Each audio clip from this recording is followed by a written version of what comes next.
Hi, Jesse Gonzalez here with Coastal College Counseling. Hope you guys are having a wonderful day.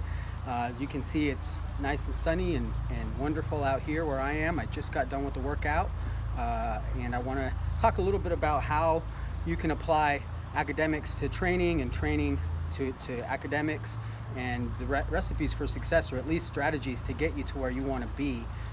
And so I'm currently right in the midst of training for a triathlon, something I've never done. And so in doing that, I've learned a lot about myself, but I've also come to realize that a lot of what I'm doing is something that can be applied to the classroom, and things that, you know, I've done forever that I didn't even realize I was doing, as far as goal setting and things like that. So I just want to talk a little bit about how that works.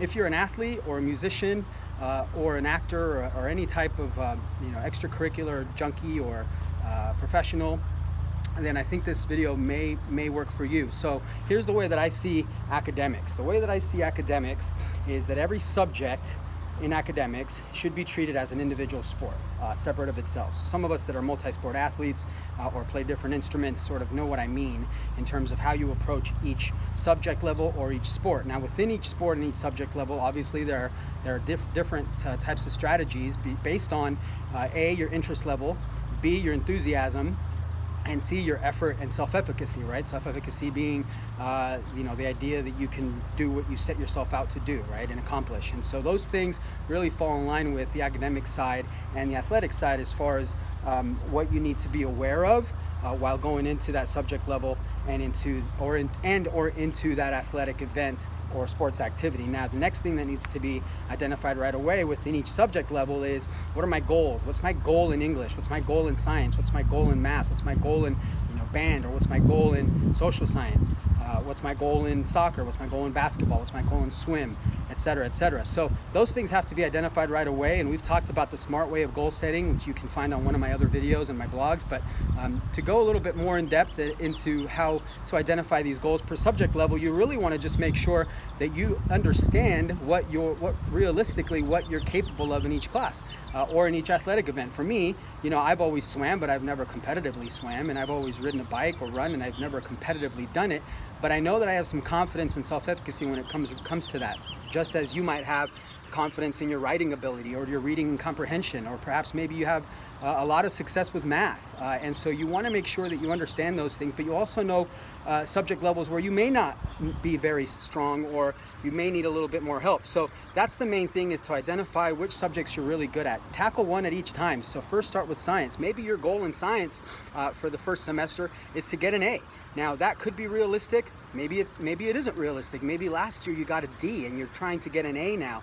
That may or may not be a realistic goal, and so we want to make sure you understand proper goal setting and make sure that it's realistic. Now, once you've done that, you'll want to chunk it, right? You can't just say, I'm going to get an A in science, and then show up to class every day and get an A in science. That's not the way it works. So it's impossible as well to kind of just show up on the practice field, say that you want to be the best, and then be the best at whatever it is that you're training. That's not going to happen. Now, how does that happen? It happens by chunking some of the strategies and some of the goals that you set in place underneath that overarching goal of getting an A.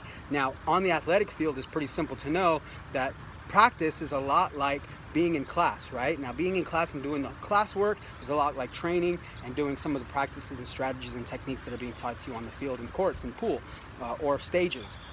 Now, within that, if that's all you do, if all you do is show up to practice and all you do is show up to class and you do it every day, you're going to be average. You're going to be an average student. You're going to be an average athlete. You've got to do more. That's the same concept. They apply to each other. So you've got to make sure that you're always doing more, whether you're in the pool, on the field and courts, in the classroom, on the stage, whatever it is, you really have to be immersed in what you're doing. Ask questions, do your best, be okay with failing at certain times, learn from mistakes, take risks. All those things apply while in competition, while in the classroom and while on the fields, training fields and pools and stages, etc., etc.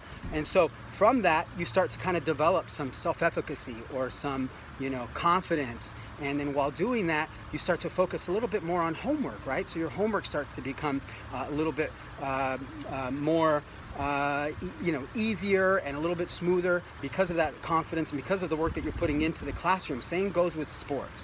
You know, because of the work that you put into the sports on the training field, now you can apply it outside of the training field on your own to become a B or B plus athlete, right? And so now you're starting to create what we like to call a better well-rounded athlete or a better well-rounded student.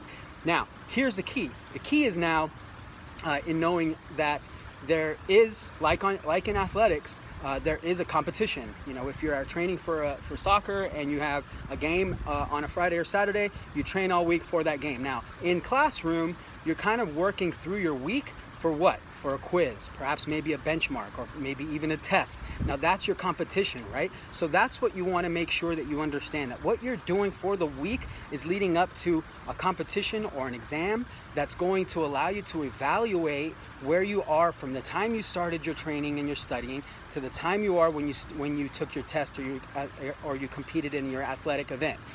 Then it's important to evaluate and continue to get better and progress and work harder towards your next goal, which might be the next quiz or test, or might be the next competition, or the next event that you have to participate in. Now through that, you continue to focus on the moment, the day, one day at a time. You focus through that, you get through each test, you get through your homework, you work your best, you do your best, and you work your hardest. And then at the end of the quarter, you evaluate your quarter grade, or at the end of the quarter of the season, or the semester, or the half season, you start to evaluate where you are and readjust those goals if you need to by either making them more rigorous goals or harder to achieve, or by tapering them down a little bit so that you can gain more confidence and be realistic and move in the right direction and continue to progress. So that's super important. Now, the number one thing to keep in mind when doing these things also is to listen to yourself. The way that you communicate to yourself on a daily basis, what you say to yourself is 100% directly related to the quality of your athletic and academic life. And this can be applied to just your overall life as a person as well. Now, if you wake up in the morning and you say, oh man, I've got a test today and it's going to be really hard, and that's all you say to yourself, chances are it'll be hard and you probably will do okay. But if you wake up and you say, I've got an exam today that I studied for, that I'm looking forward to taking, that I think I'm going to do well at, and I'm going to do my best no matter what, chances are you're going to go in with enthusiasm and you're going to kill it. So do your best to make sure that you have a positive mindset when going into practices, when going into competitions. The struggle is going to happen, but what happens from that struggle, it will be fruitful. You've got to make sure to continuously tell yourself that you are able to do what you are set out to do so that you can be the best that you can be in the end, and